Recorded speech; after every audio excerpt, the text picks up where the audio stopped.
Okay, the recording has begun.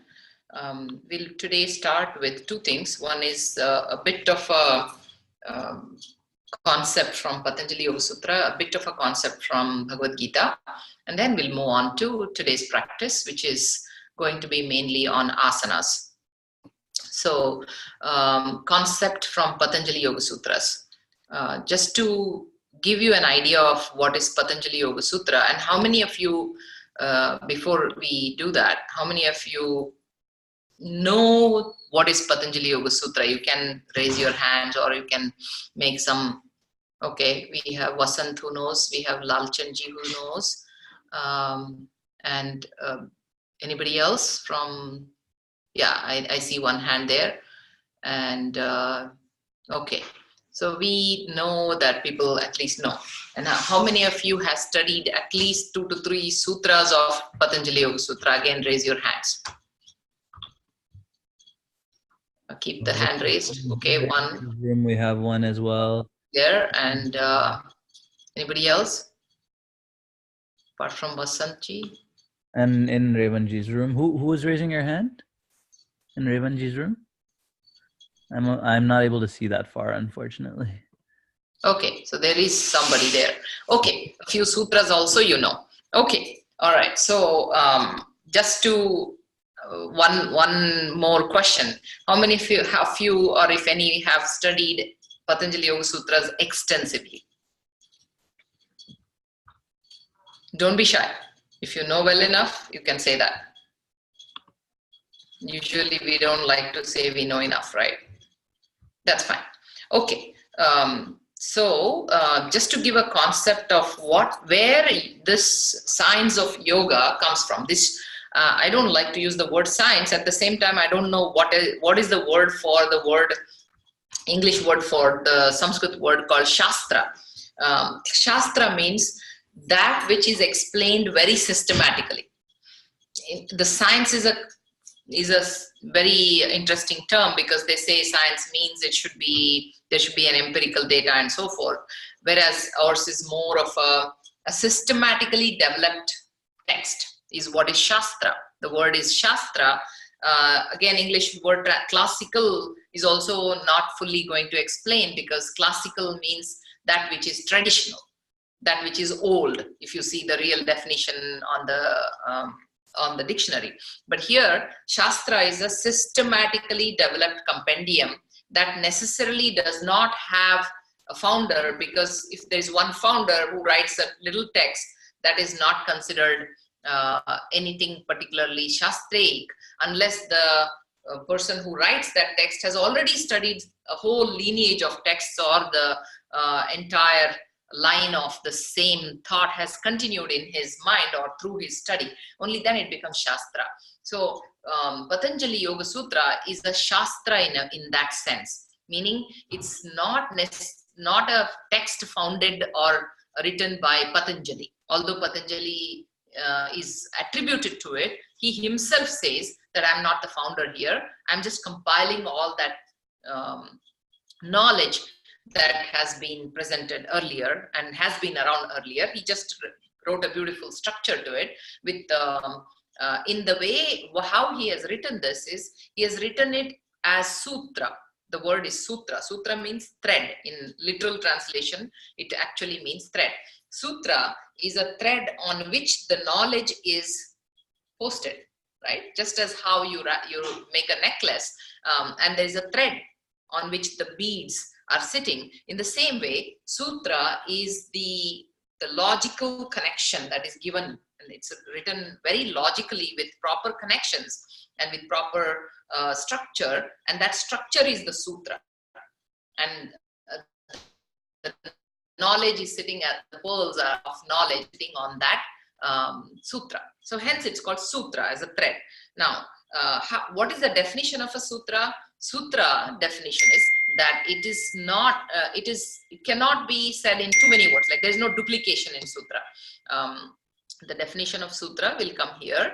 I'll read out the definition in Sanskrit and then I'll try and explain that. Alpaksharam, that is a small, less number of words, not simply going on and on and on, like a formula. Formula does not have any extra word there, right? It's just as many as words or letters or notations or mathematical figures that are needed to represent that knowledge. So alpaksharam asandigdham, meaning it doesn't have any vagueness in that or duplicity or maybe one word meaning either this or that. No, it's clear, asandigdham, without any doubt, without any ambiguity.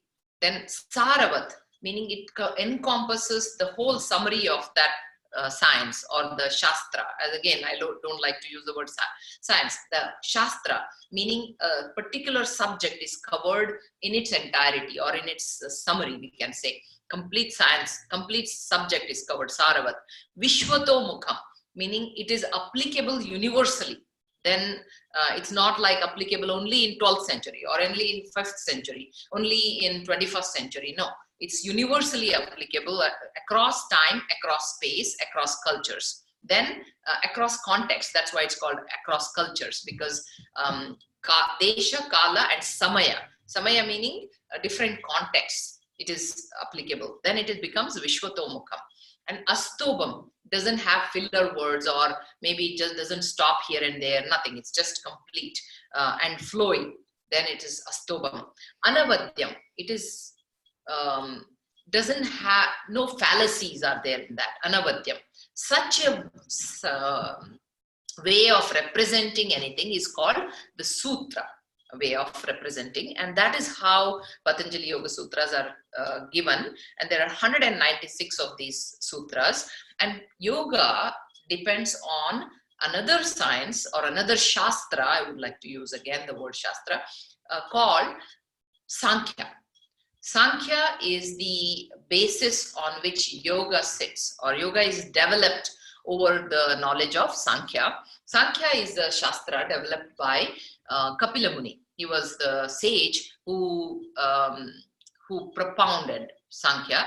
There is no Sankhya text that is available as proposed or as written or as founded by Kapila, if there is such a thing as founded. We have no idea how Kapila taught, but then there are lots of Sankhya explanations, and one primarily Sankhya Karika, written by Ishwara Chandra, and he has explained Sankhya, and we have that text, and today that talks about it. What is Sankhya?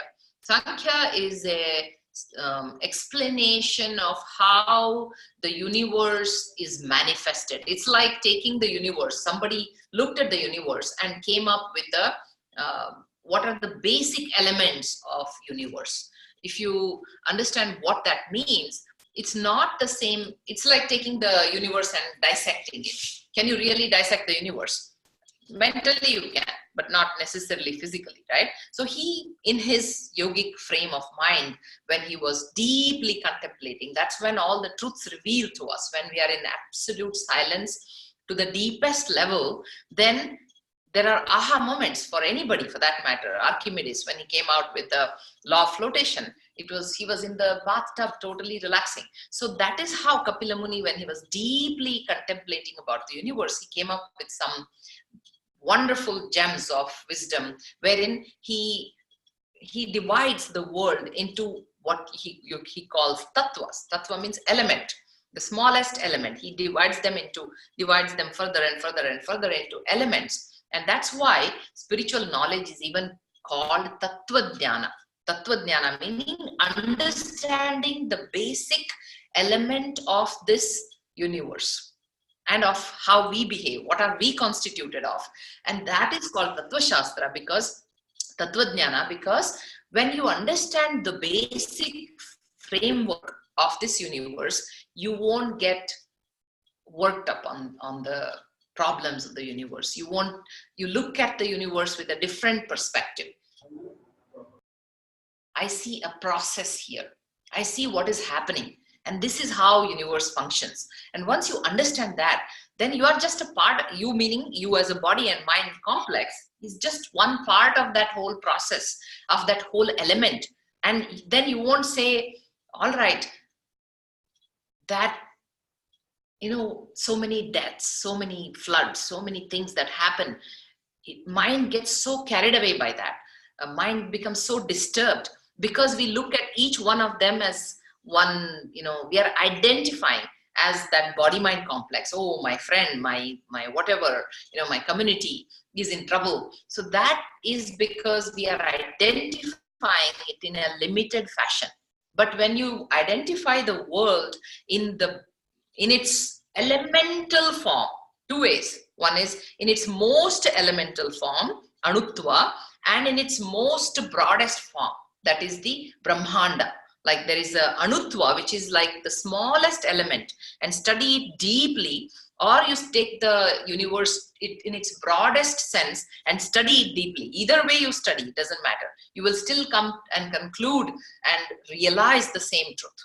And that's why Swami Vivekananda always says, take one thing and your every aspect of your life or your knowledge aspect, that is cognitive element, has to be focused on that aspect that you are pursuing. And when you do that, you realize the truth. So that is what Kapila Muni did in Sankhya, where he went down to the elemental level and proposed how the universe could possibly have been constituted or have been constantly constituting itself. So we don't like to use the word past tense here, that universe was formed with this, and this, and there was a big bang, and no. That's not how it is said.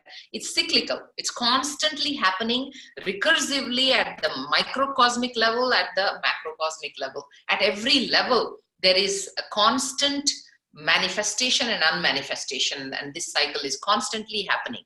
And so Kapila Muni suggested, how could you have possibly given a definition? How could you reverse engineer the universe and represent it in a way, in one way possibly, right? In a way that it makes sense, at least to us humans and our thinking. And that's what he did.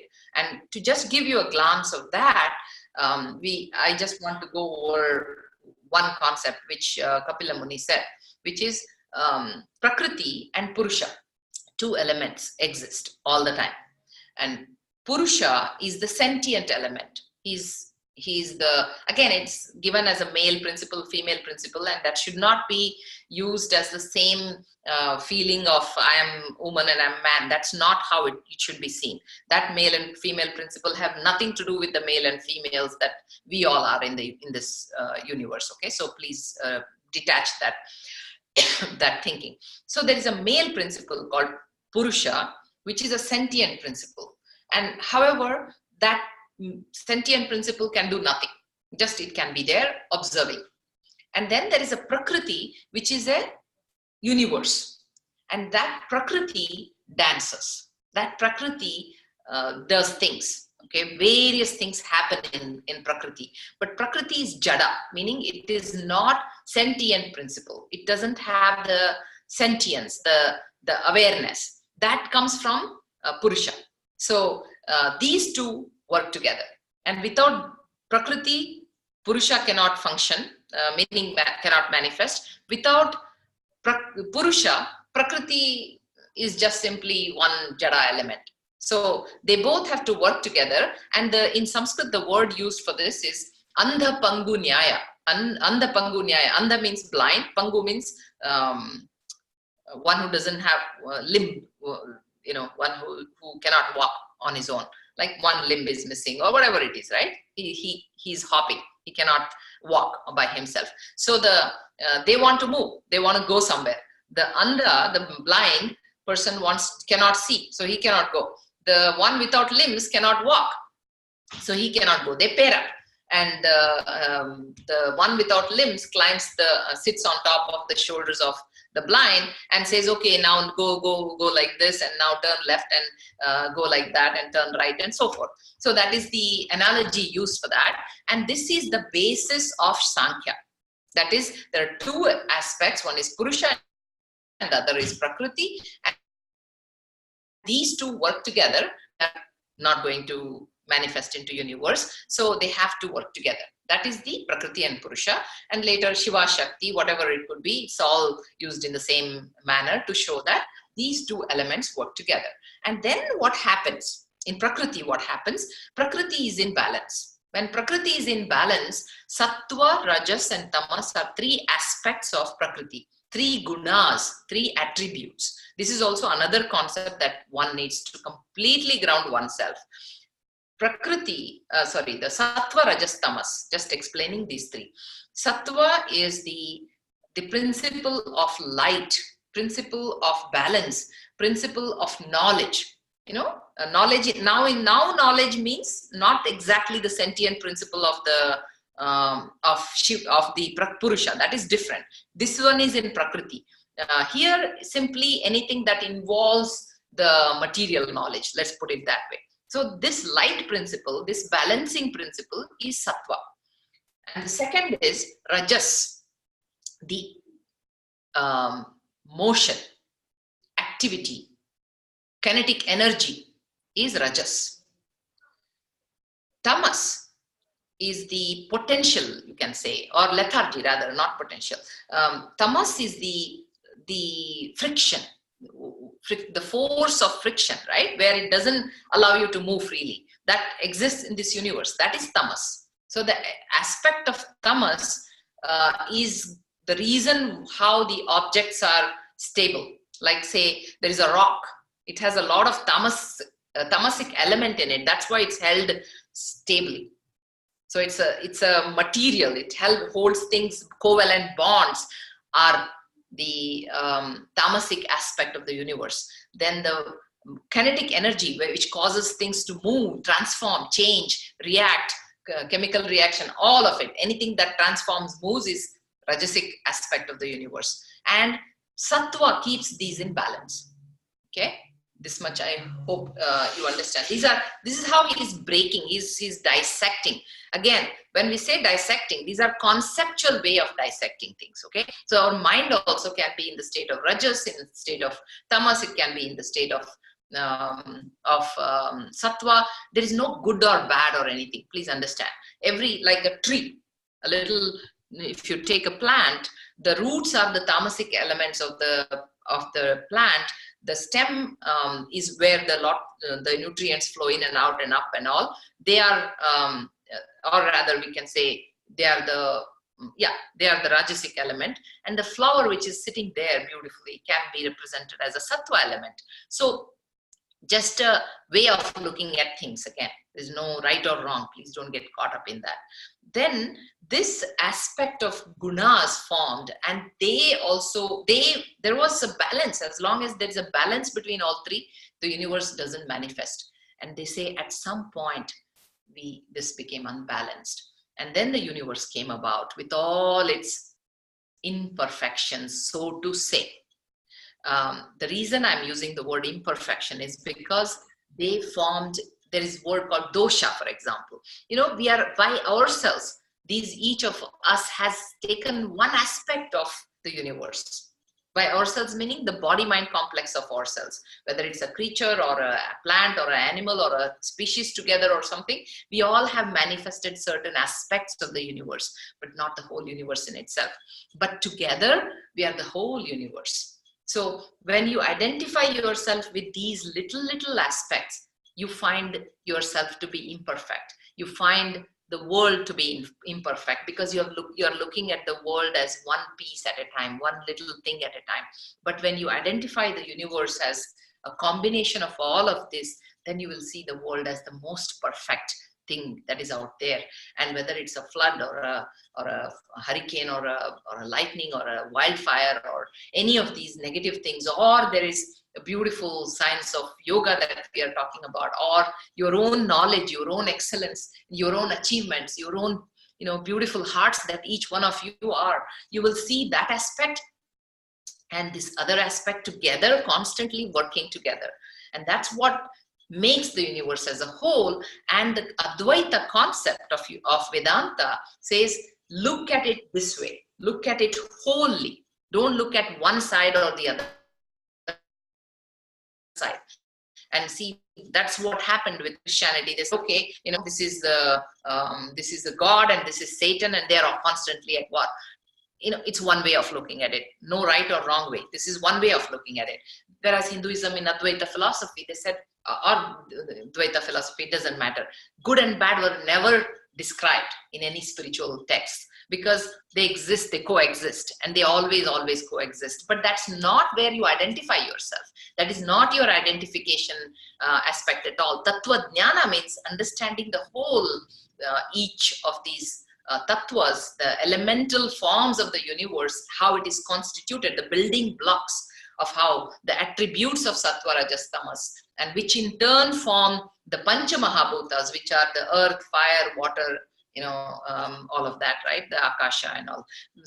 From there come the shabda, sparsha, rupa, rasa, gandha, the form, the touch, the smell, the taste, all of these formed, because there was something. Ears came about only after sound existed, for example. And then eyes came about only when there was a form that existed. Things like that. So he goes on and describes the universe, reverse engineers it into each of the attributes and each of the forms. Now, why is this important? Why is this Sankhya basis important? Because yoga comes on top of that. And why does yoga even bother about all of these things? You will get to see that when you come to understanding mind and its components. Now we are coming to mind. Patanjali's space begins at this point. He says, mind is also composed of this sattva, rajas, and tamas. There is a sutra there which talks about prakasha, kriya, sthiti, shilam, bhutendriyatmakam. So there is a prakasha, kriya, sthiti, shilam, bhutendriyatmakam, bhogapavargatham, drishyam. And we'll share all these sutras with you.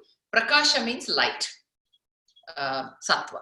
Kriya means action, rajas. Sthiti means that which is there in one block, and that is held by a covalent bond, let's assume. That is tamas. So prakasha, kriya, sthiti.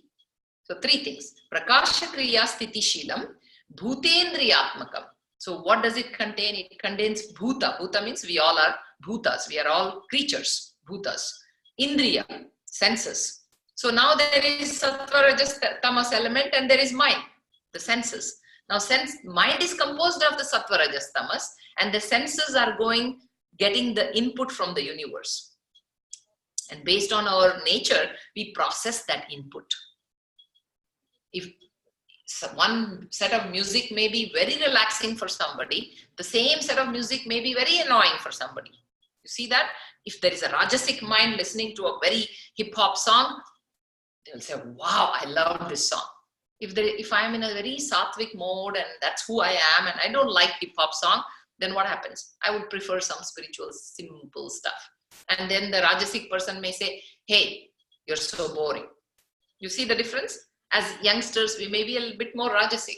As an older person, we may be turn a little more, either tamasic or sattvic, depending on what kind of growth has taken place with us. So this whole concept of the universe flows down into mind.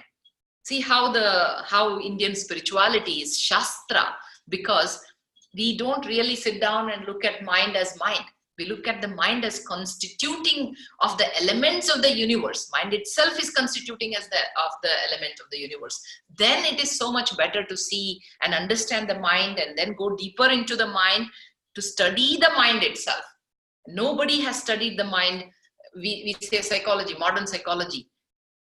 Ancient psychology of Patanjali has done so much work. And before that, Kapila has done so much work in dissecting and bisecting this entire element to the level of detail that one cannot imagine.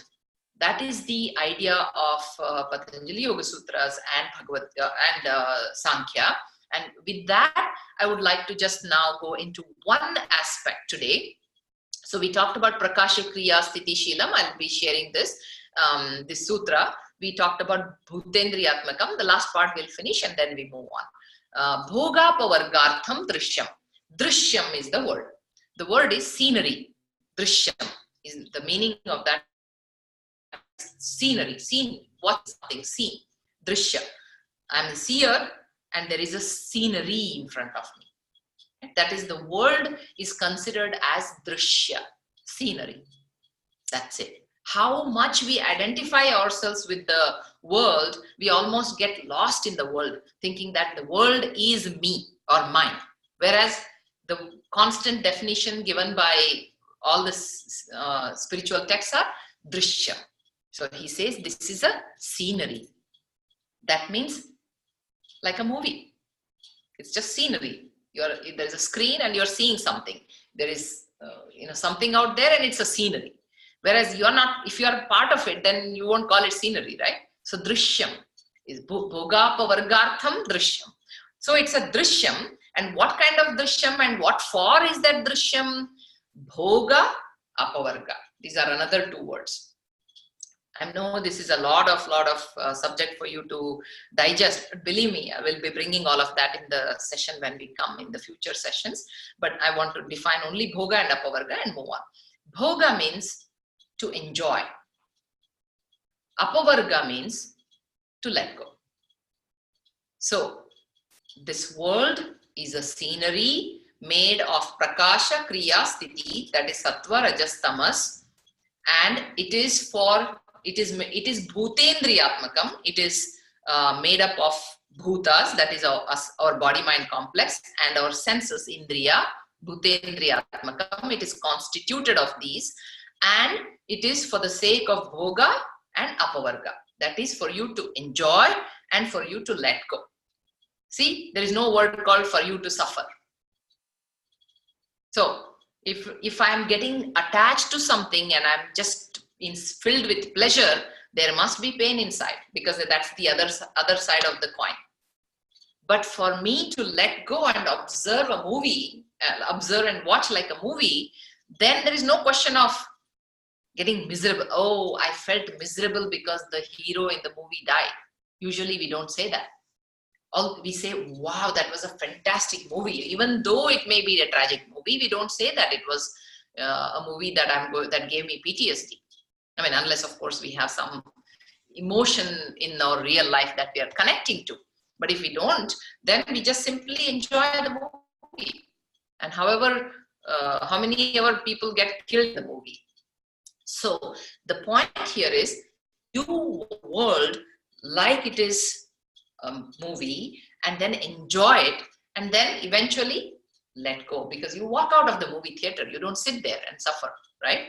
We just walk out at the end of the show. So the point here is, take the world like that.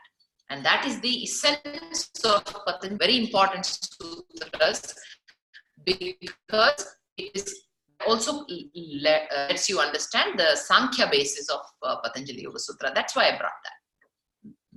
Any question on that before we move on? It's I know you will say, oh, concepts. Don't worry about it. As long as you understand the gist of it, we'll now move on to one of the important sutras here, where he brings about the impediments to yoga. Now we'll come to the simple aspects. The impediments to yoga that are listed by Patanjali, they are 9 impediments. That is Vyadhi, Sthana, Samshaya, Pramada, Alasya, Avirati, Pranti Darshana, Alabdha Bhumikatvam, and Anavasthitatvam.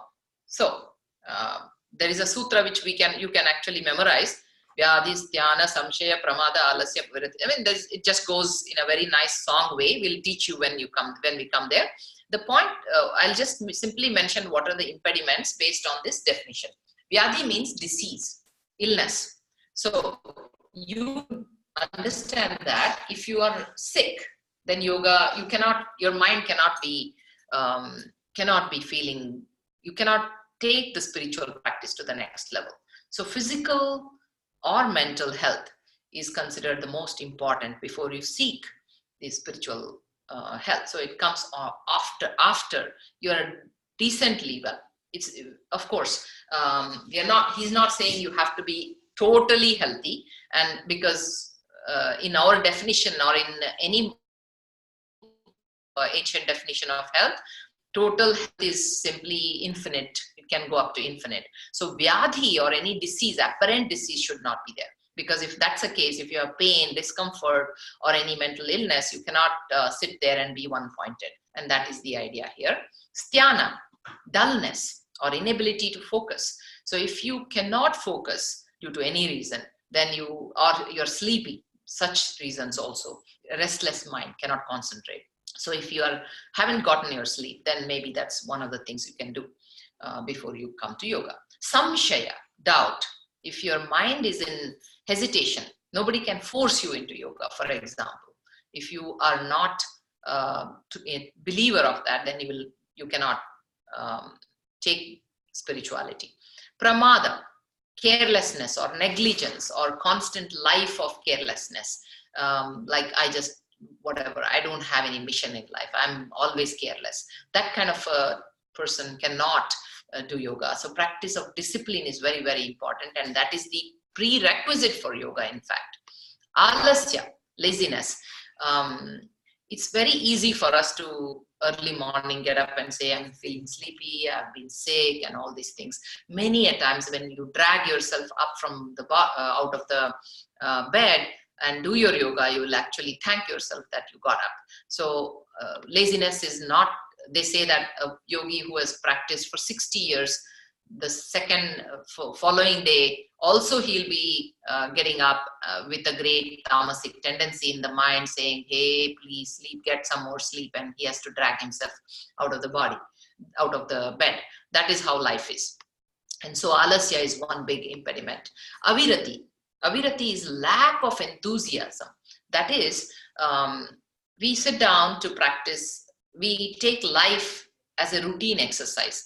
We take every chore as, oh yeah, one more thing. If that is the kind of attitude we have about life, we again will not move forward. Whether there are things that we do because they have to be done, or whether there are things that we do because we love to do them. In every case, and we always love to do something, but once we are in the game, it becomes routine. So there is nothing like something that's going to constantly enthuse us, right? It just gives us pleasure only for a few days. But after that, it's just, oh, okay, I thought this is going to be fun, but it's not. If you see youngsters, they move from, there's this constant switch because, oh yeah, that was boring, that became boring, so I moved to another job and so forth, right? We are not saying anything about people switching their jobs. If they have to, they have to.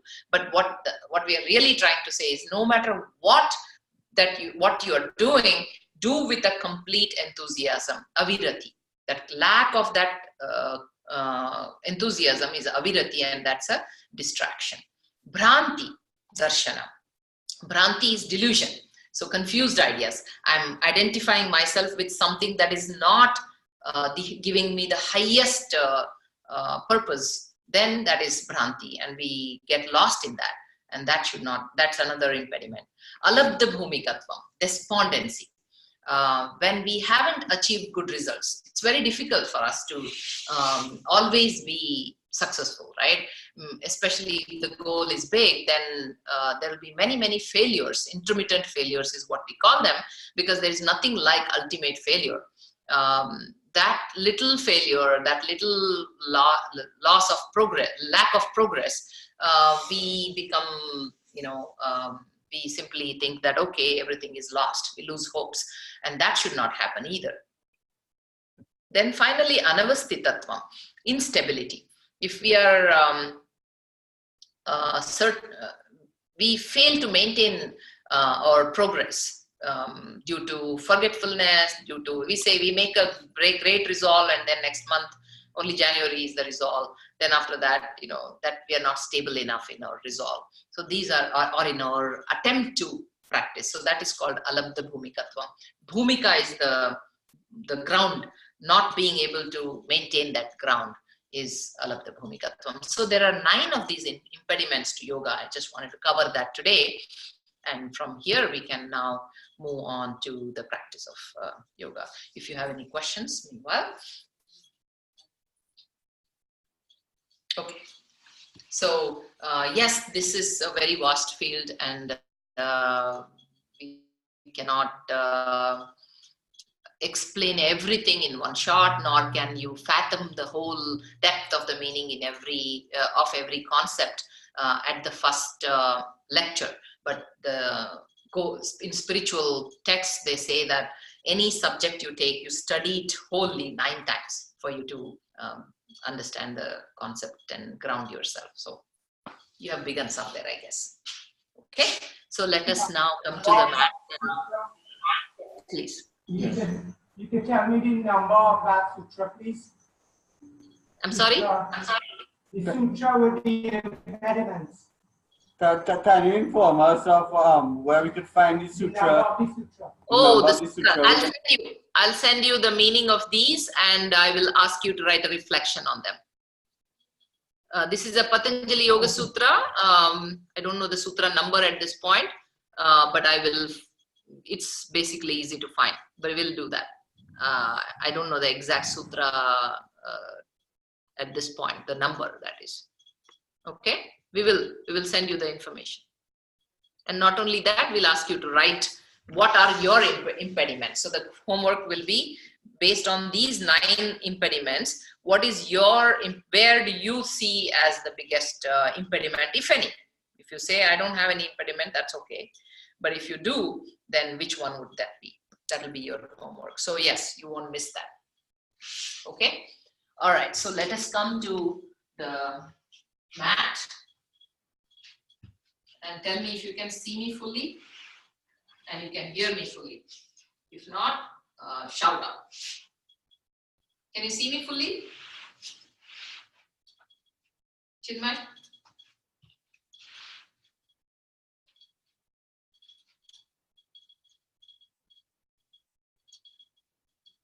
Am I visible and audible?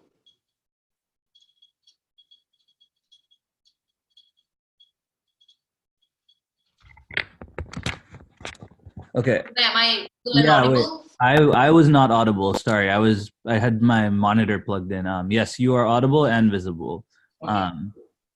Yeah. Okay, good. All right.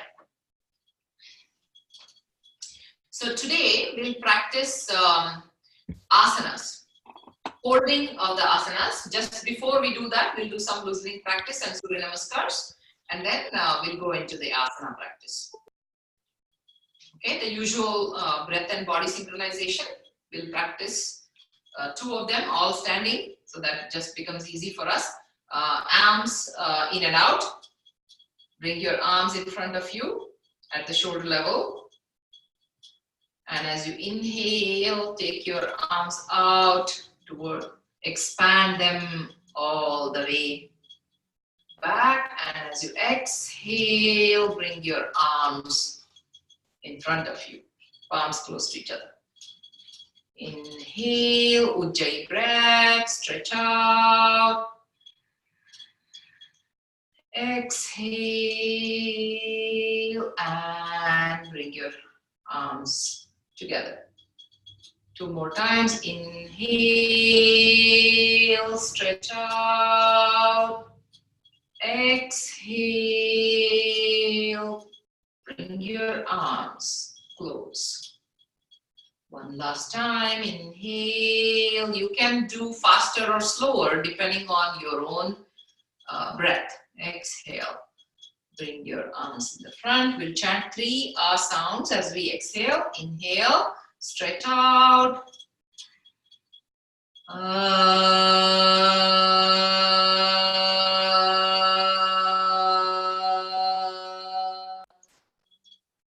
Inhale.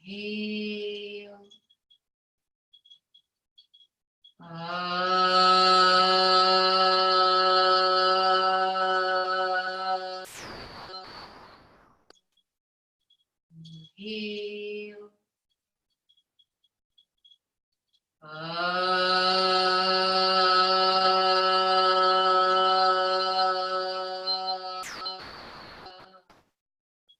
Gently bring your arms down, release, relax, and observe your shoulders, your breath.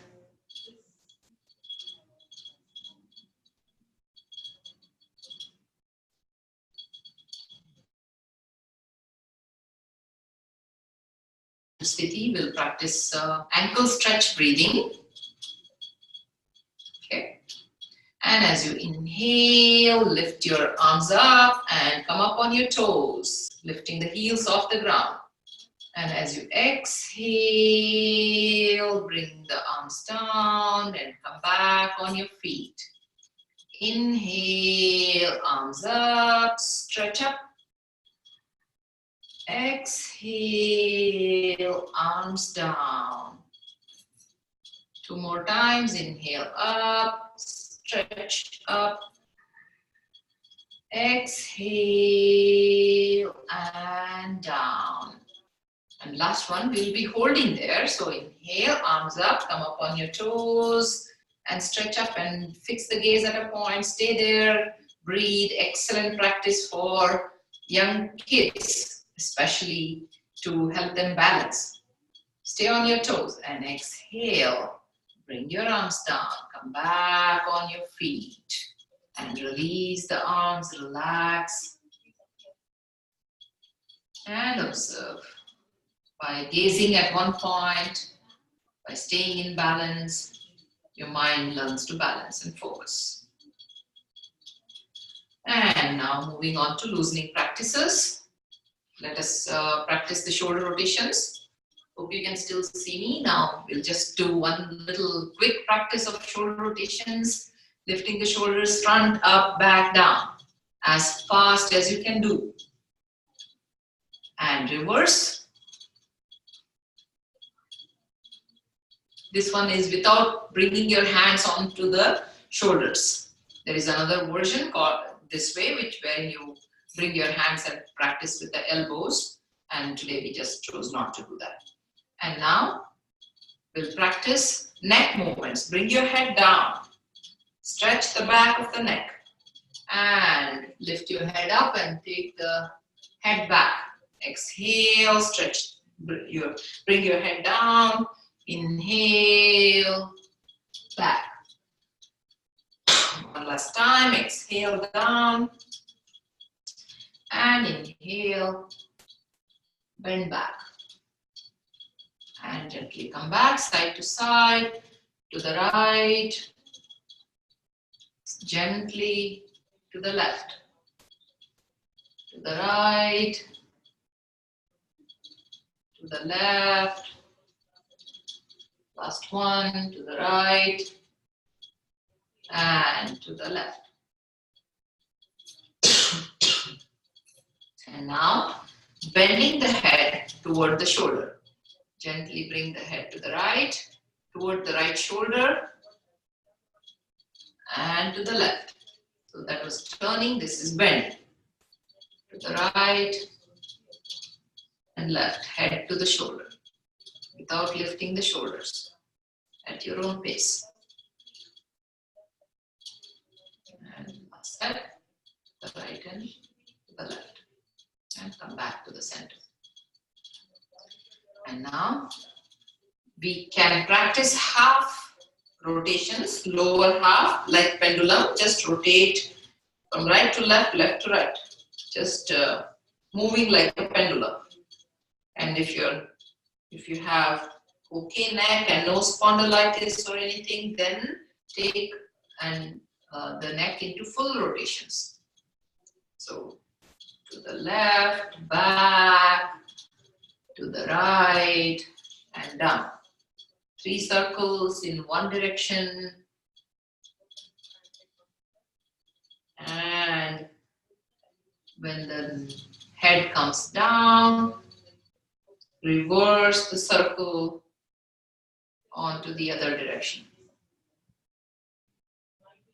Listen to your body. Neck is a very sensitive part.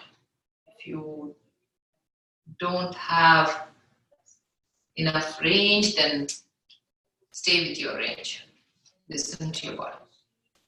And gently come back, release, relax.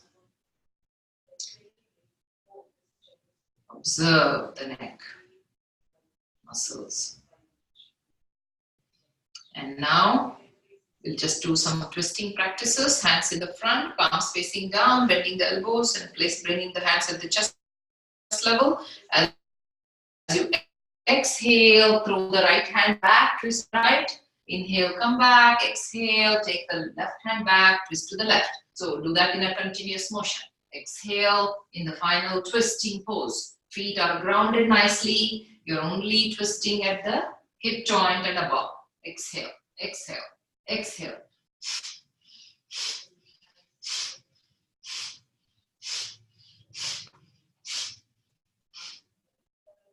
Five, 4, 3, 2, and 1. Gently release and relax. And side bending, feet somewhat at the hip distance. So inhale, raise the right arm up and exhale, bend to the left. Inhale and exhale, come back while lifting the left arm up and bend. So inhale, exhale, right hand and left arm. Right arm and left arm are alternately lifted and the bend happens with exhalation. Exhale, exhale, exhale, exhale.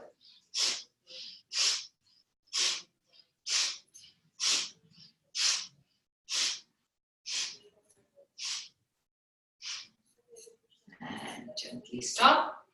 We'll practice bend and twist. This is Parivritta Trikonasana bend, revolve triangle. So bring, spread your legs, bend forward and touch the opposite toe, taking the right arm up, left hand to the right toe and swing and touch the right hand to left toe and continue this in a fast manner, swinging from right to left, left to right and exhale. With the, in every final pose, exhale, exhale, exhale.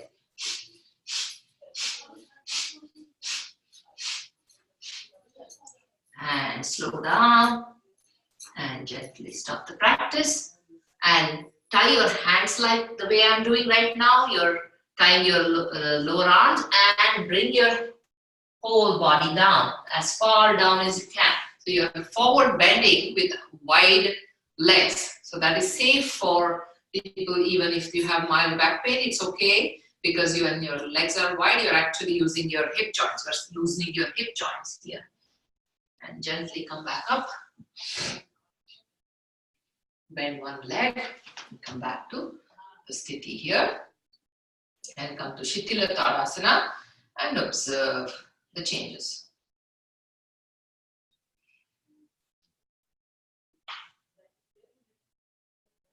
And now going into the Surya Namaskar practice as a loosening practice, and then we'll go into asanas. So coming to the top of the mat here, hands in Namaskara Mudra. Dheya sada savitra mandala madhyavarti Narayana sarasijasana sannivishtaha Keyuravan makara kundalavan kiriti Hari hiranmaya vapudruta shanka chakraha Om Mitraya Namaha. Inhale, arms up, stretch up and bend back. Lengthen your spine. And as you exhale, pushing the hips back, bend forward, head down. And if you have a back pain, always make sure to bend your knees at this pose. Inhale, right leg back, big step. Exhale, bring the left leg to join the right, body one straight line. Inhale, knees down. Exhale, chest and the forehead on the ground. Stomach and hips off the ground. Inhale, up into Cobra.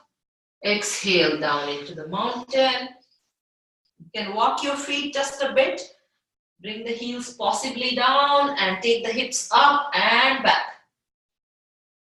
Inhale, right leg forward. Exhale, left leg joins, head down. Inhale, arms up and bend back. Exhale, back into Namaste. So people who have hypertension, you don't need to take the head down. You can keep it like that. This is totally fine. Half forward bend, Ardha Uttana Padasana is a great practice to basically the stretch to the hip region and to the back. Okay, as long as you keep the curvature of the back. Om Ravaye Namaha.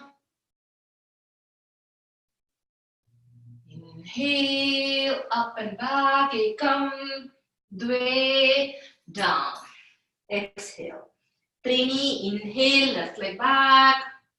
Chatwari, exhale, body one straight line, Chaturanga Dandasana. Pancha, Ashtanga Namaskara. Shat, up into Bhujangasana. Sapta, Parvatasana. Ashta, left leg forward, Ashwa Sanchalana. Nava, join the feet into Padahastasana. And Ardha Chakrasana, or straight away back into Namaste, whichever is your style. Om Hroom Suryaya Namaha. Ekam, up and back, Ardha Chakrasana. Dve, exhaling, Padahastasana. Trini, right leg back, Ashwa Sanchalana. Chatwari, left leg joins the right. Chaturanga Dandasana, look 4 feet in front of you. Pancha, knees down, chest and forehead. Ashtanga Namaskara. Shat, Bhujangasana, Cobra, up. Sapta, Parvatasana, hips up and back. Ashta, right leg forward into Ashwa Sanchalana. Nava, Padahastasana. Dasha. Come back up into Namaskara. Om Bhanave Namaha. Inhale, up and back. Exhale, Dve, down. Trini, left leg back. Chatwari, right leg back. Pancha, Ashtanga Namaskara. Shat, Bhujangasana. Sapta, Parvatasana. Ashta, left leg forward. Nava, right leg joins Dasha, up and back, or simply Namaskar Mudra. And gently release, relax. And go down into Shavasana for a quick relaxation technique. Just a little practice of loosening before we go into the real practice of yoga, which is the asanas. Asanas requires you to be in the pose for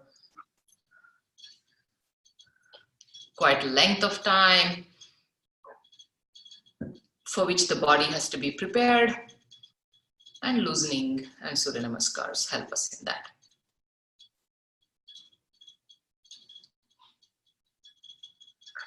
Abdominal breathing.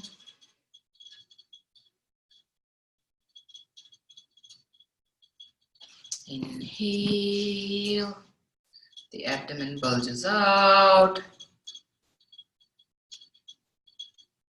Exhale, relax your abdomen. Observe the cessation of breath. After every exhalation, relax.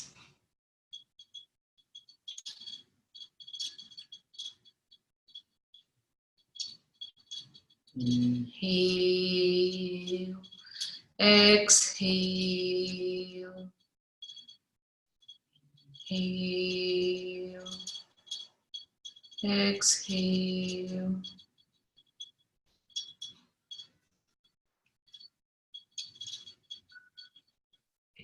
Inhale, abdomen bulges out. Synchronize your breath with your abdomen. With every exhalation, collapse the abdomen down. Bring some feelings to the breath. Inhale, Fresh oxygen entering your body. Exhale all of the carbon dioxide leaving. Inhale. Inhale energy. Energize yourself. Exhale any stress and tension. Let go. Inhale and feel the positive thoughts entering your mind. Compassion, love, acceptance as you exhale any hatred leaving the system.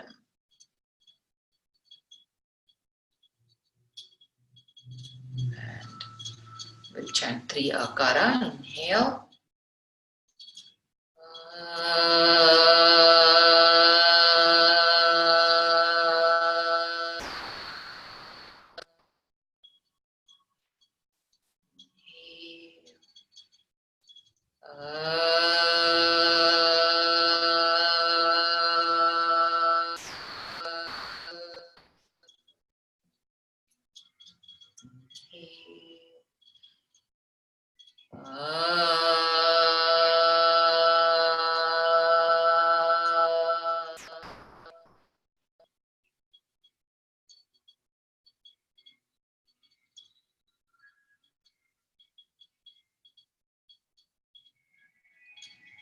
And gently,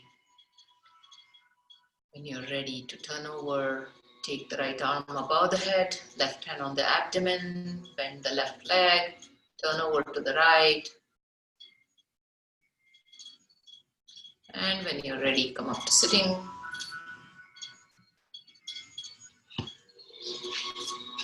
And gently come up to standing.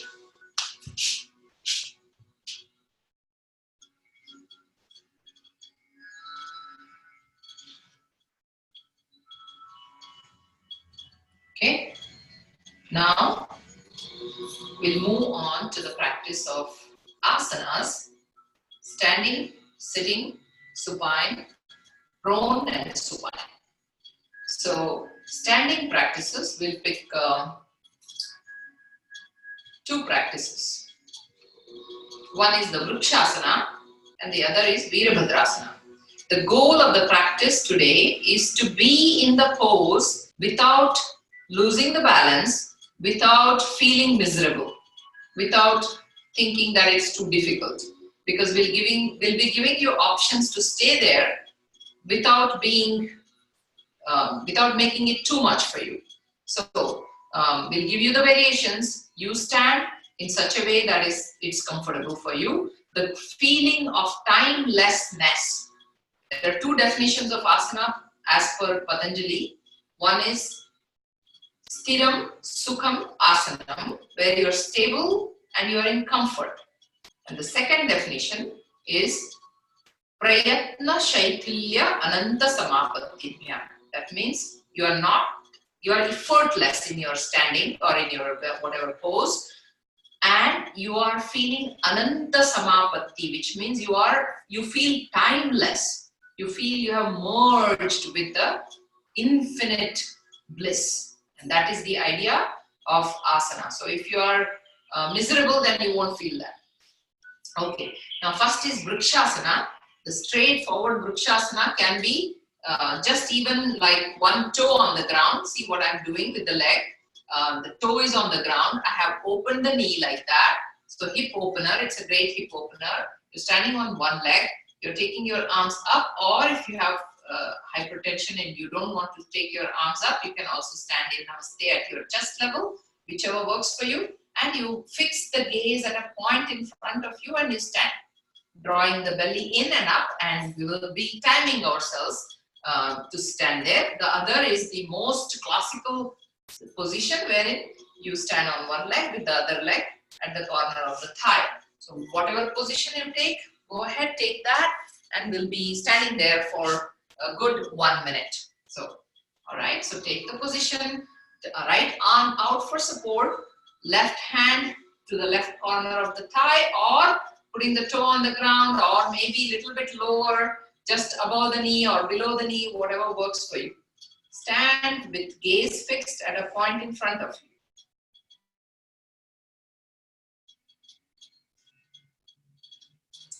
Stay there. Breathe. Smile. Meditate.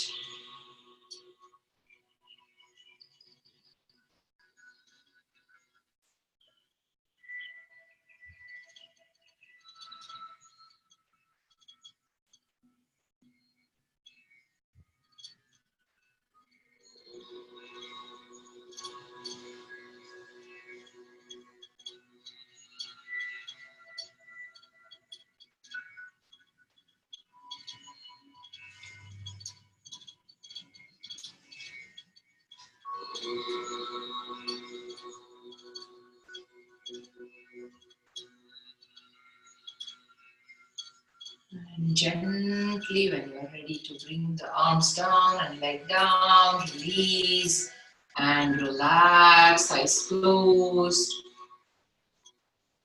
Shitila Tadasana, relaxed standing posture with your legs apart, arms relaxed by the side.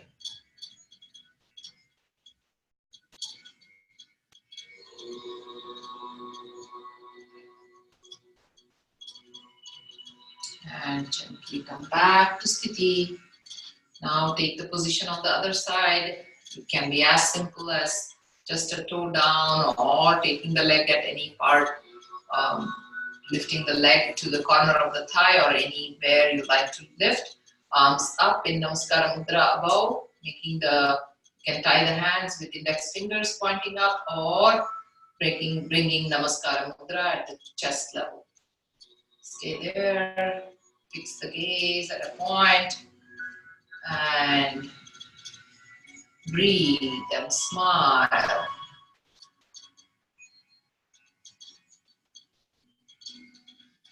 Even standing on both the feet is fine if you cannot balance.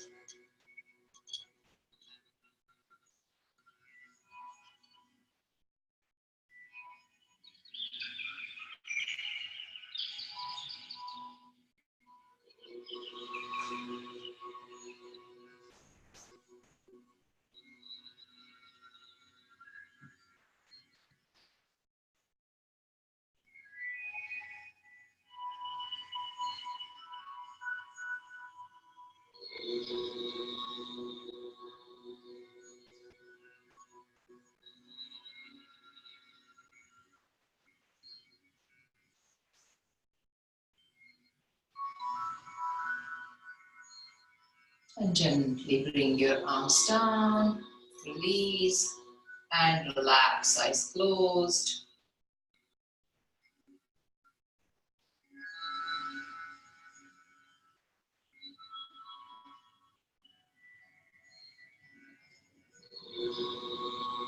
Observe the relaxation after every stimulation.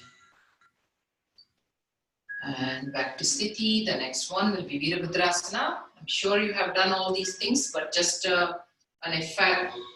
What will be the effect when we practice with eyes closed, with normal breathing, with a complete sense of grounding? So now, coming to triangle of the legs, right foot to the right, left foot inward, the heel of the right foot is in line with the arch of the left foot. And now, turn your torso towards right and bend the right knee. Take the weight on the left side, arms up and bend back. And stay there. As little as you can practice, as much as you can practice, depending on your comfort level. You'll be staying there for a while. You can even hold the wall to stand if that is going to help you. You can bend only by an inch, by just a little bit down as opposed to completely bringing the thighs parallel to the ground. Just being comfortable. Sthiram Sukham Asana.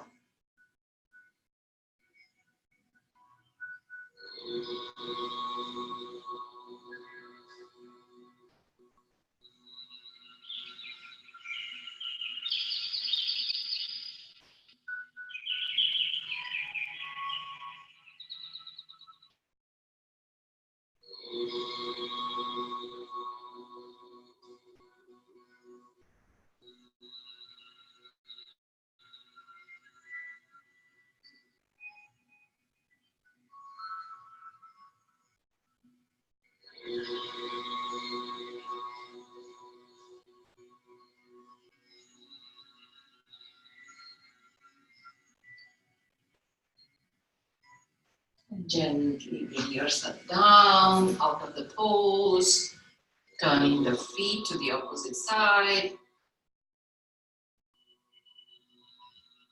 and go back into the Virabhadrasana. You can practice each side and relax and observe, or you can finish practicing on both sides, relax and observe. Stay there. Whatever way you are practicing, one notch down, not up, one notch down, because we want to experience the Ananta Samapatti, being there and forgetting the body. The most important is the gaze. Either you are gazing at one point or with eyes closed, if you can balance. Breathe.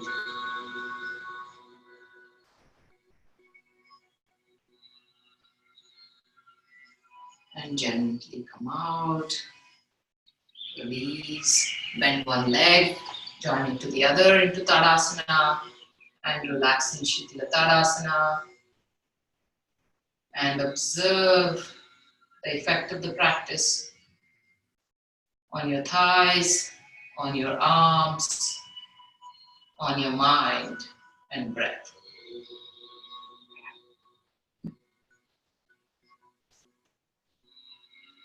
And gently moving on to sitting poses.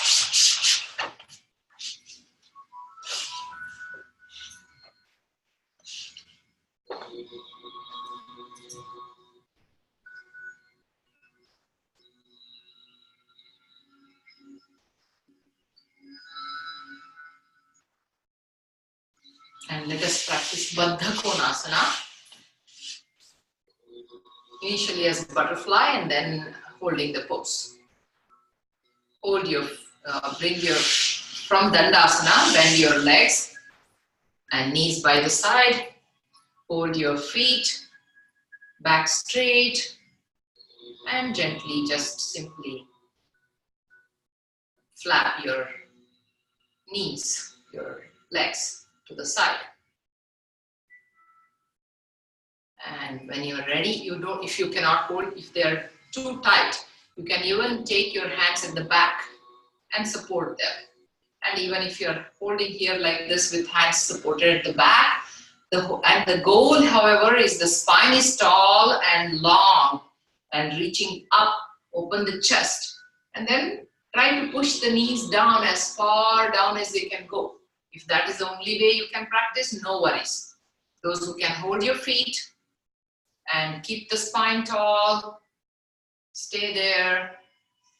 And even better, if you have complete mastery over this pose, come to the Baddha Konasana meditation, wherein you bring your hands on the knees down on the ground, pushing them down, and in Chin Mudra, you meditate. And in this pose, while you meditate, you practice the Kegels, Ashwini Mudra, wherein you suck your perineum, the pelvic floor, in. And automatically you will feel that the perineum has to release by itself, and then you suck back in. This is a preparatory for Mula Bandha, the root lock. One of the most effective practices of mudra or bandha is Mula Bandha.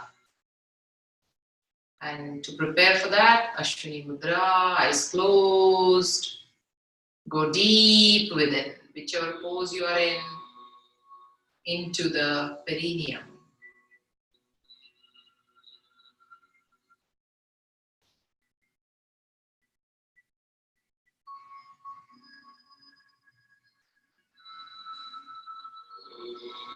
As you master this pose, Brahmananda, the absolute bliss of being able to hold at the perineum,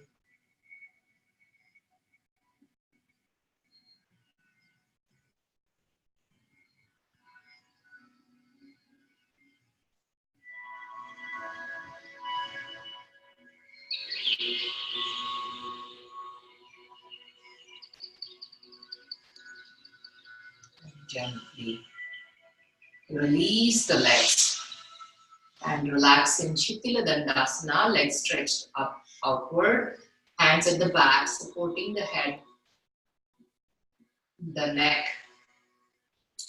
Either you take the head back or to the side with nice support. Observe the effect of the pose.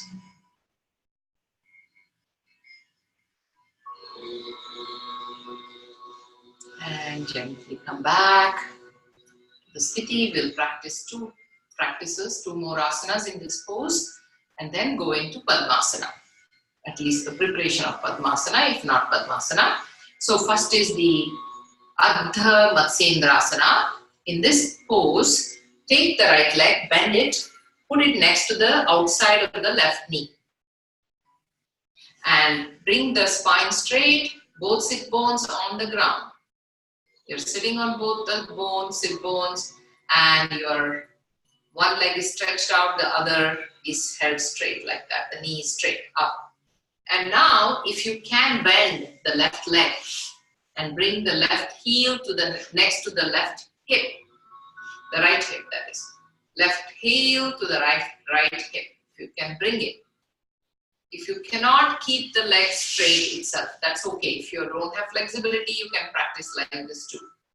Okay, so bend the leg, and now with the left hand, this is the right leg, left hand, and you can either simply use the hand to hug it, or you can place the elbow outside the knee. Either you can place the elbow or you can just hug. Yes, Chinmay, I can see that. Should we be outside? Like, should we still be sitting on both sit bones, or should we Sit be bones, sitting yes. on Both sit bones, you're sitting on both the sit bones, and you're next to the hip joint, next to the hip. Yeah, there. Good. Chinmay is showing the demonstration there. Either you hug it or you take the elbow outside, if you can do so. This acts like a lever. You push it. If it doesn't act like a lever and you are simply holding it like this, makes no sense. In that case, just hug it and push it like that. Okay, and then twist to the right. If you have bent the right leg here like this, up here, if the right leg is bent enough, then you are twisting to the right. Okay, and your arm can be, your hand can be straight, or you can hold the ankle and twist to the right. Stay there in the pose and breathe. I'm just going to watch everybody. And here we stay for a minute. So be comfortable. Stay there. Compression in the abdomen, twist in the spine.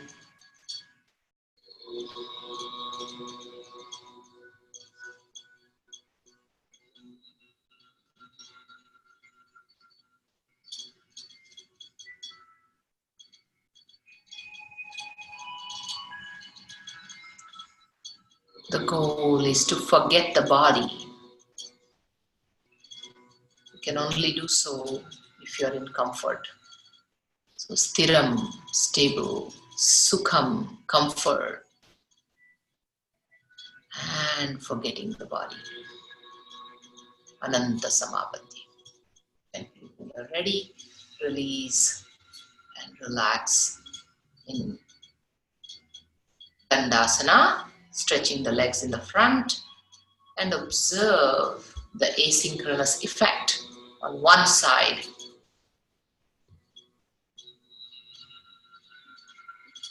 Shitila Dandasana, legs stretched apart, hands at the back. Just be relaxed between the practices. No hurry to practice the next one. We are in timeless zone at this point. And complete surrender to the practice. Now going on to the other side. Come to Sthiti Dandasana.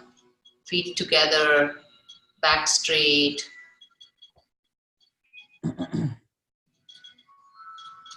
And now bend the left leg and place it to the outside of the right knee. And if you can straighten, keep the back straight, and then bend the right leg, place it next to the left hip joint, the hip bone, back straight. And now using the hand or the elbow, whichever goes there, twisting to the left, and the left hand goes back for support, and twist the whole body to the left. Either you can hold just the elbow like that with the arm straight, the lower arm is straight up like that, or if you can catch hold of the ankle by releasing, you can do so. Whatever works for you, stay there and breathe.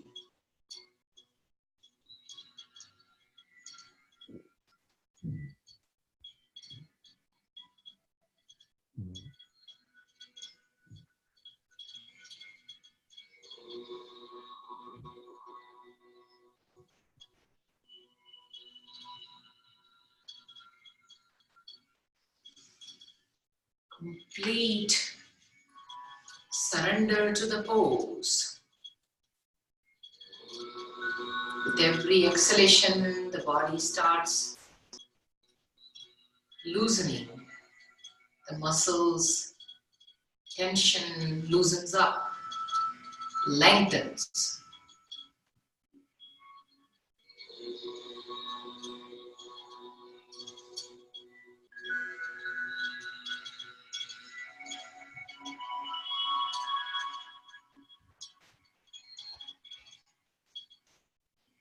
And gently, when you're ready, release. The posture, the arms, the legs, and come to Shikila Dandasana.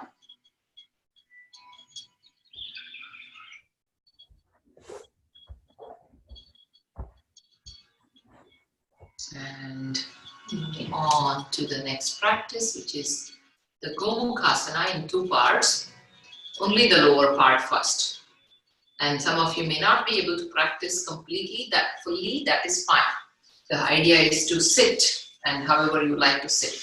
Gomukhasana's goal and the practice of from Hatha Yoga Pradipika is only the lower part, not the upper part. So if you see what Gomukhasana is, bending the right leg, placing it next to the left hip bone, hip sit bone, and bending the left leg and stacking the right knee and the left knee on top of each other. And these two heels act like the ears of the cow. This is called cow face pose, the Gomukha Asana. And the cow face is right here, one knee stacked over the other. And these two legs are the ears of the cow. So if you can come up like that, go ahead, bend the right leg and then the left so that the knees are stacked on top of each other. If you cannot do that, no worries, wherever they are, as long as you are using your hands. Look at the way I'm placing my hands. When you place the hands like this, you are actually slightly using your hand to push the top knee to stack along on top of the left. So you are holding with the spine is straight, and that is the goal of the practice. The goal is very simple, straight spine. Close your eyes. Meditate.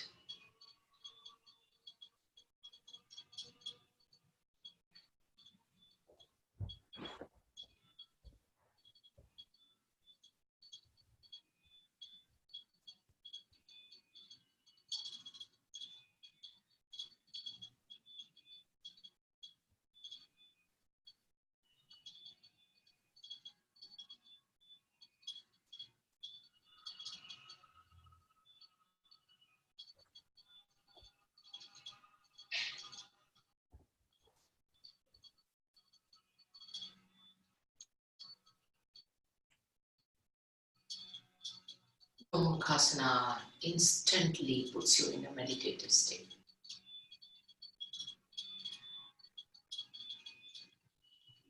And moving on to the next, the opposite side, release and come back into the opposite pose. That is, left goes down, right comes on the top, or vice versa based on what you have done. Adjust. You can also lift your hips up, adjust the pose and put the hips back down. Whatever works for you.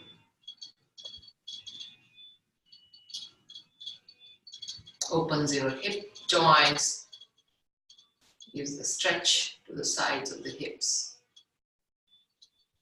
Gluteal medius gets the stretch. You can also take your hands at the back to hold yourself up. Whatever works for you as long as you're sitting in comfort. Back straight. Long spine.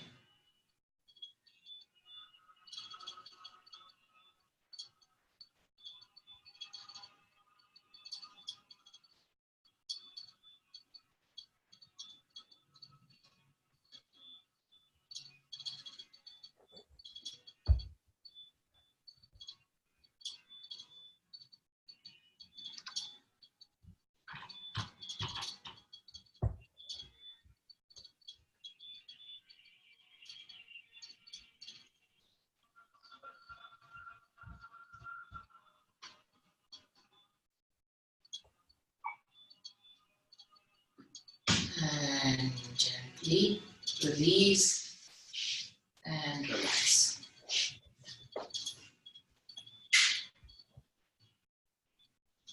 Come back onto the sitting position.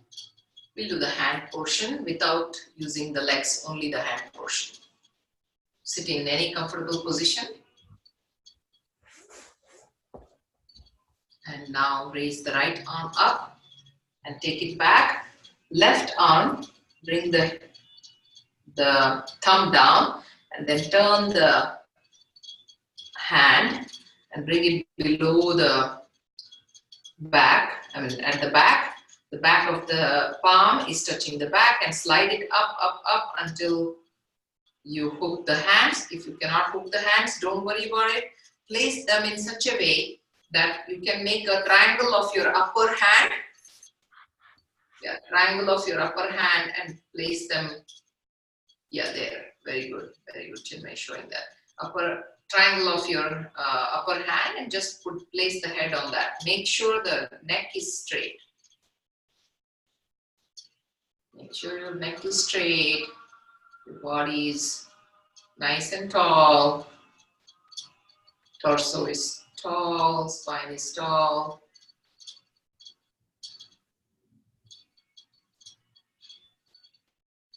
Breathe.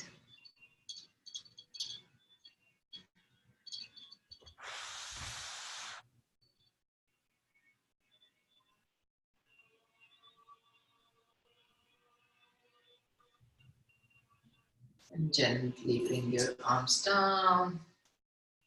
Hands on the thighs. Observe the effect.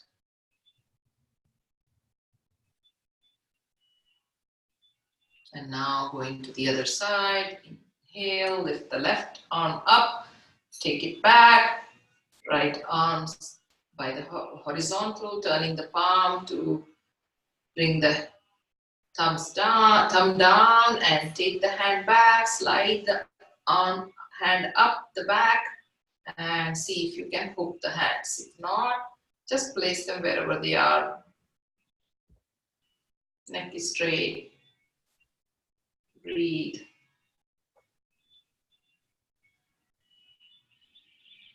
It's possible to do one better on one side than the other, and that is totally normal.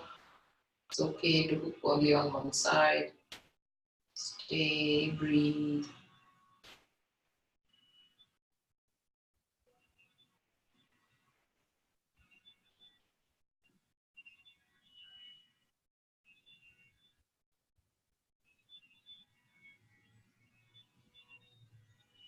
Gently.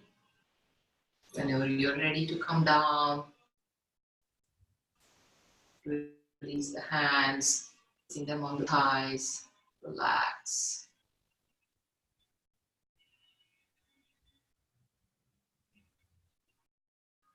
And we'll move on to straight away to the supine practices. We'll skip the prone and just go into supine practices. Here we'll do 2 of the practices today. Lie down in Shavasana. supine resting pose.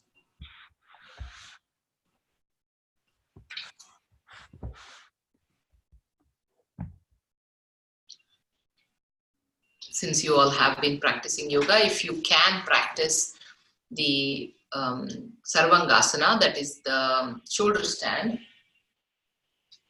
feel free to do that, lifting your legs up. Again, this is contraindicated for hypertension. Listen to your body. If that's the case, just practice only the Setu Bandhasana, bridge pose. If not, just lie down. We'll go to bridge pose also anyway.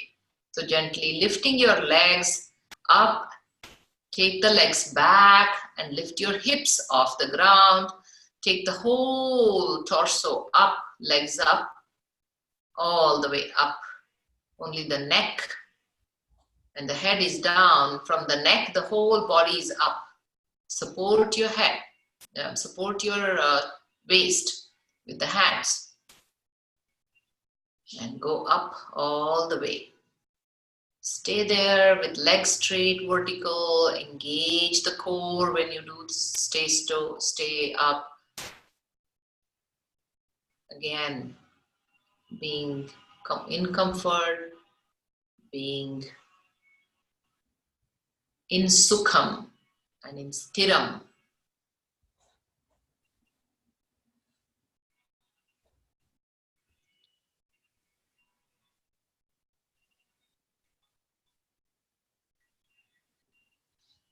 From this pose, if you are comfortable to go into the flow pose, halasana, then taking the legs back towards behind the head,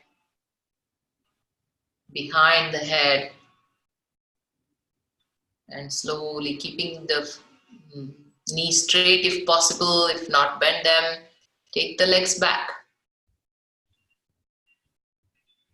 And slowly, when you're ready to come back down, bend your legs. You may come vertebra by vertebra. Slowly come down, release and relax in Shavasana and observe the changes.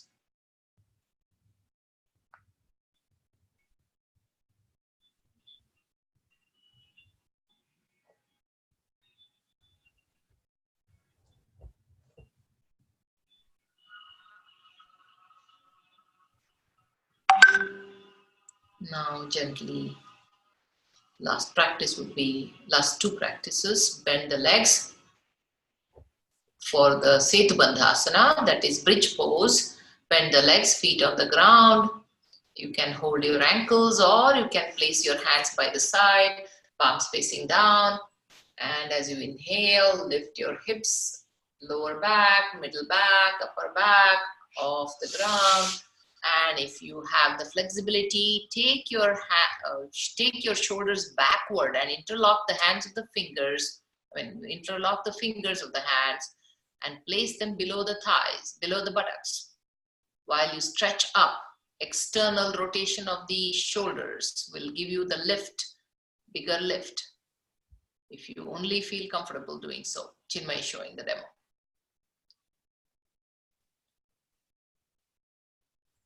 Interlocking the fingers of the hands below the buttocks, placing the hands. Gives you a bigger lift. And again, staying there as long as you can. It's a semi-inversion practice. Excellent practice. And gently bring your hips down, release, relax. And stay there. Stay there. We'll practice the supine twist before we go into the relaxation. Just bring the arms horizontal to the body, T. Make a T of your hands and the torso. And bring your knees to the right, neck to the left. Twist, supine twist. You can observe the demo. Bend the legs, feet on the ground.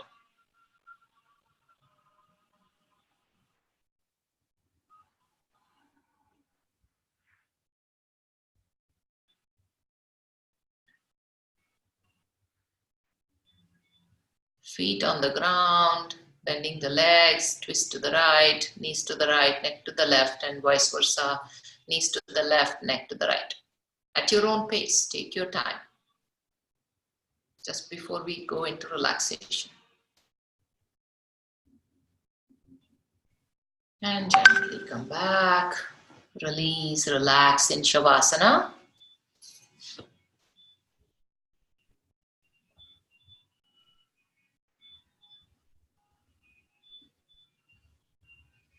Legs apart, hands apart, palms facing the roof, fingers in their natural curve. Scan the whole body from toe to head. We'll not be chanting today, we'll just be observing the body from toe to head. So just totally let go deep into your body and observe and gently go into the journey of your drishta bhav, that is being a witness to your body. Observe the drishyam, the scenery, this body itself being that scene that you're observing. If anybody has a back pain, you can always bend your knees, keeping the feet on the ground. Relax your toes one by one by just observing, not moving an inch. Being the witness to your feet, to your toes. Come to the soles of your feet.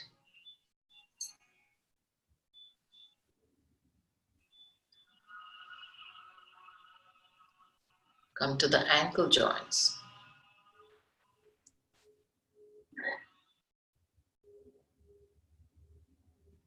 Crawl up to the calf. Observe those calf muscles.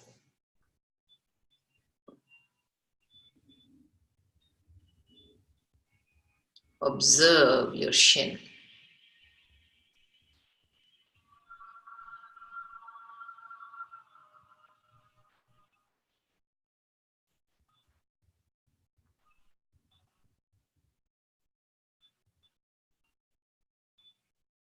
Pull up the kneecaps if needed. If not, just observe the knees.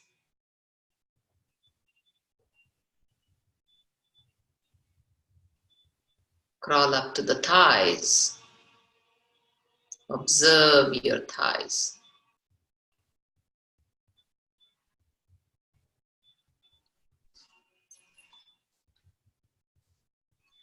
Crawl up to the buttocks. Just feel those big muscles by just taking the awareness there.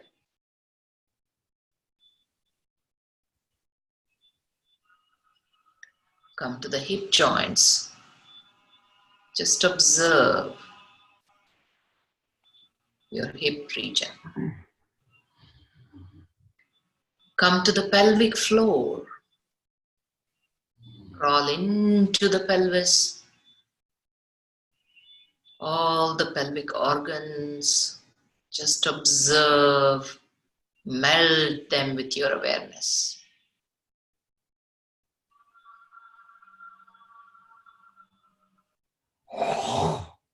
Crawl up to the abdomen and observe your abdomen.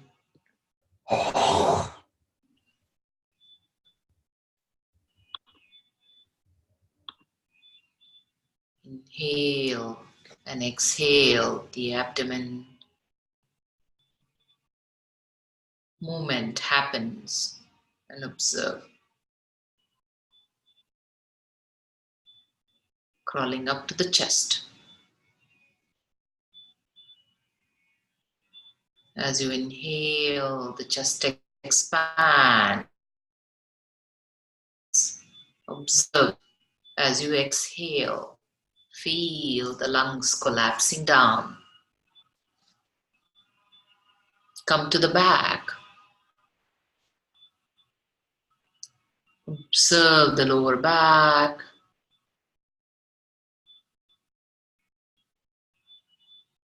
The middle back.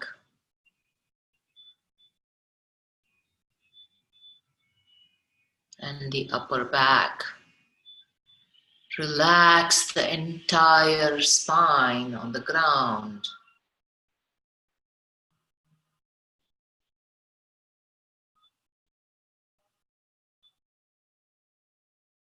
Bring your awareness to the two arms by the side.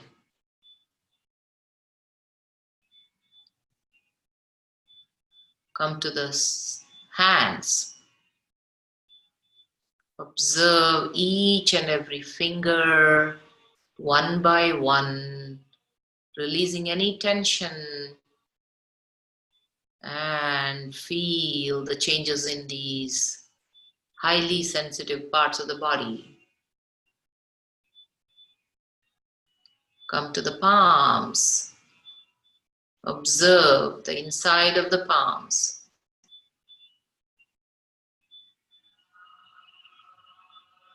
Crawl up to the wrist joints.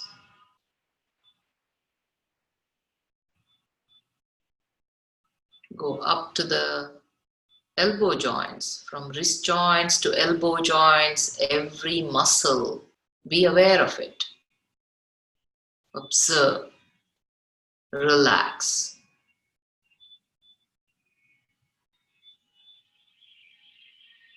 Crawl up to the upper arms. Feel the biceps and triceps.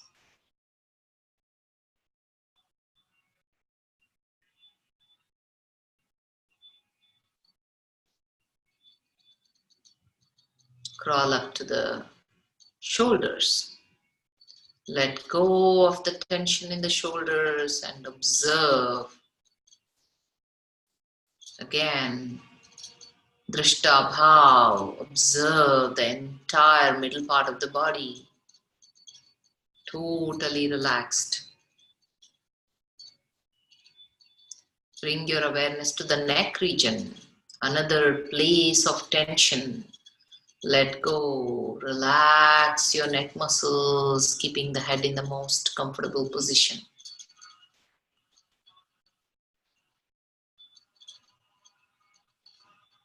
Come to the head region. Give a little smile and relax your jaws, your cheeks and the chin, all relaxed with one smile. Let the tongue fall freely down in the mouth. Take your awareness to the roots of the teeth. Observe your teeth. The gums, the tongue. Just be aware. Observe the nostrils. As you inhale, feel the cool air touching the nose. As you exhale, the warmth touching the walls of the nostrils.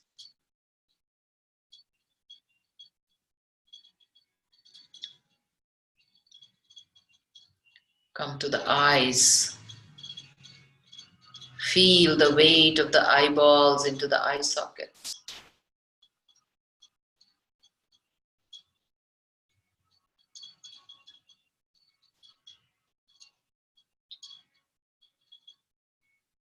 Relax the forehead.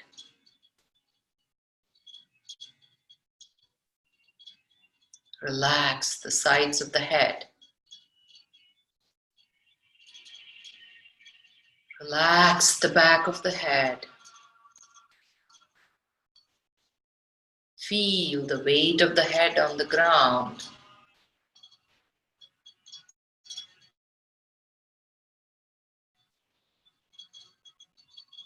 And relax the crown of the head.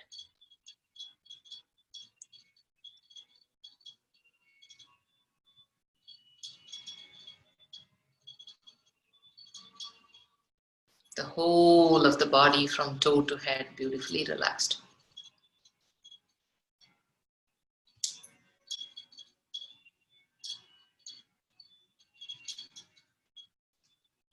And taking the body, taking the consciousness out of the body.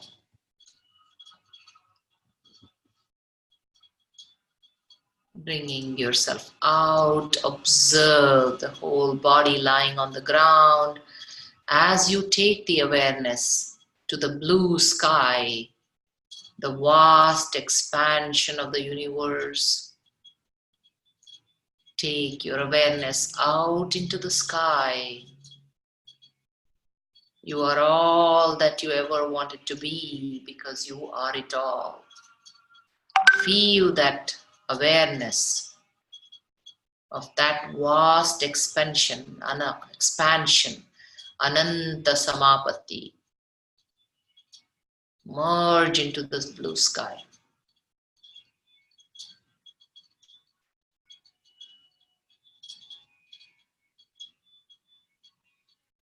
And gently coming back into the body consciousness.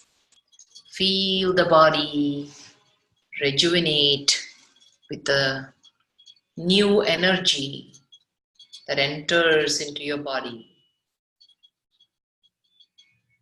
We'll now chant Om to feel that new energy. Inhaling.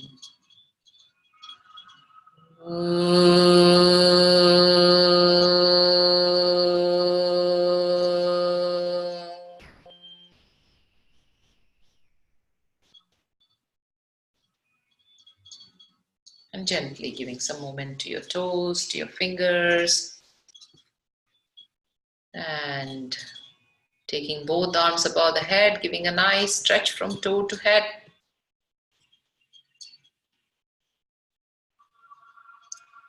Bringing the right hand on the abdomen, bending the right leg, turn over to the left.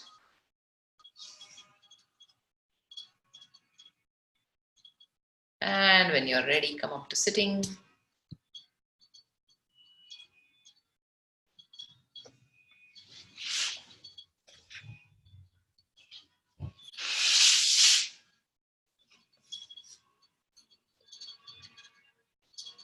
Joining your hands at the heart center, wishing this harmony and peace to the whole universe through Sarve Bhavantu Sukhinaha. Together. Om Sarve Bhavantu Sukhinaha. Sarve Santu Niramaya. Sarve Bhadrani Pashyantu. Ma Kaschit Dukha Bhag Bhavet. Om Shanti Shanti Shanti. Taking your hands back, catching hold of right wrist with your left hand. Inhale, bend back. Exhale from the lower back, bending down, taking the blessings. Inhaling, coming back up. Releasing your hands, rub your palms. Cup your eyes. Massaging your face and the neck. With hands in front of you. Like an open book, open your eyes, look at the palms. Thank you, namaste. Any questions, any discussions? You can unmute yourself and you can talk. Chinmay, I have unmuted you. I had muted you, so I unmuted you. Yeah, that's fine. Okay, so questions, comments?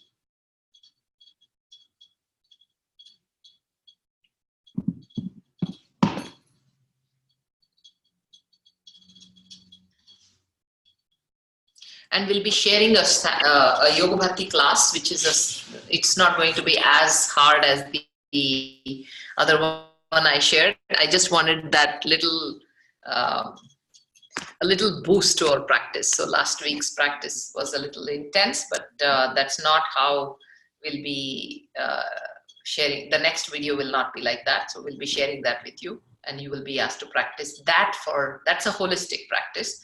We'll be asking you to practice that for at least 3 to 4 times before you write a journal on that. Okay. The last one was The one we shared on the Yoga Yajna video it's pretty intense. It was intentionally intense class and intense practice, just to give you a goal where you are going to be wanting to reach. And it's not such a bad goal or anything. You'll be surprised how much you can do. Muscles are not used to it. That's how you would have felt, but no worries, you will do it.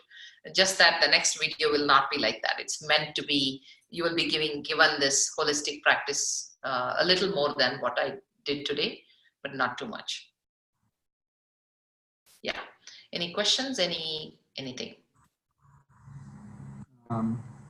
Ashwini ji. Hello? Yeah. Can you hear me? Mm-hmm. Yeah. I don't know if Vasant is on still. We have some questions regarding your visit. And I don't know if you have 1 or 2 minutes just for me to spend on working out some of the logistics of the visit. In terms of the medical students classes or yoga classes. Vasant, you there? Yeah, can you all hear me? Yeah. Yeah, Ashwini ji. Yeah. So we wanted to find out one. Yeah, if the yoga for diabetes, if instead of having it over 10 days or 8 days, is it better for the persons who are coming to have it over that 8-day period, or let's say 5 weekends? When I say 5 weekends, Saturday, Sunday, and probably 1 weekday, or is the Yoga for Diabetes program needed to be that 10 consecutive days? Doesn't have to be 10 consecutive days at all. Yes.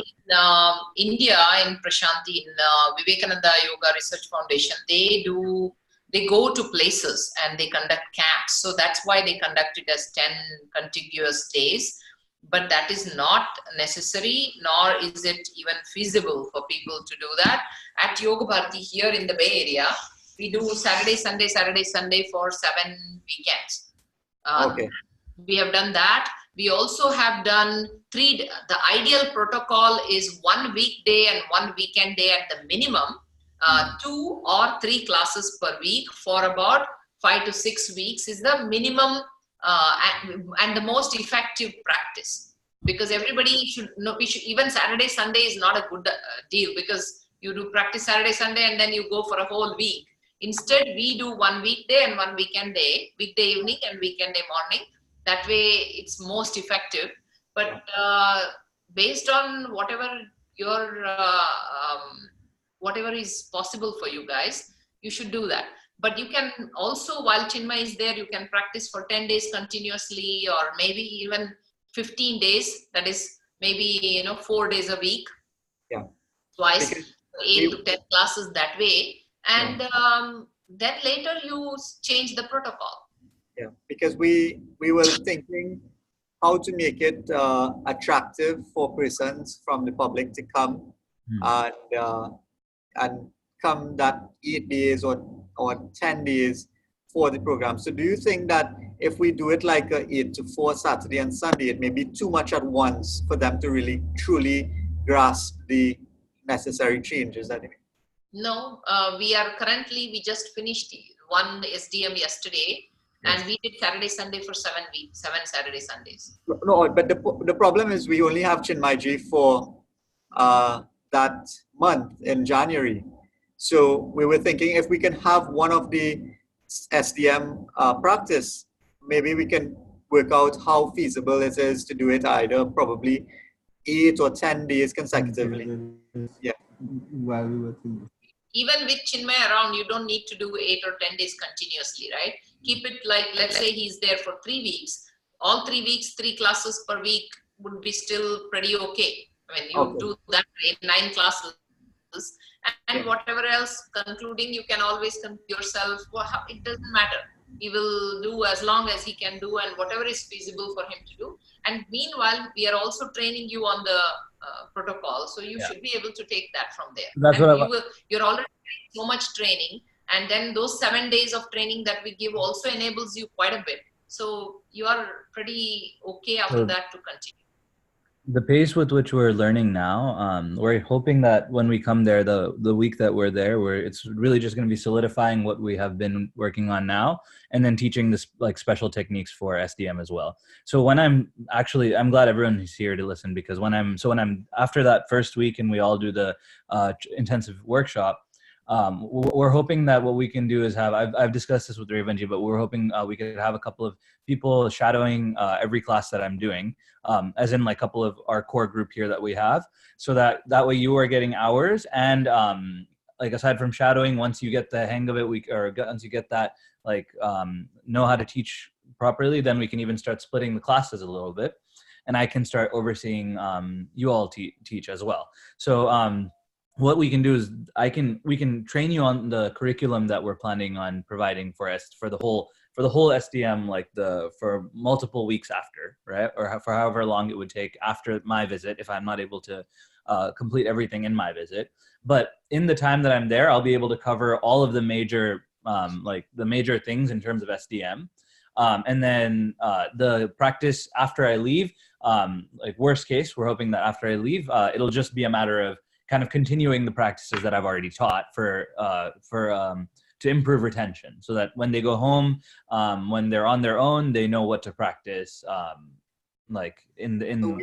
we can safely advertise that we are doing a SDM, and we will be offering this to the public for them to come in and participate in this, and then we can then follow up as necessary, and then even continue the programs with new batches and new bunches of persons. Yeah.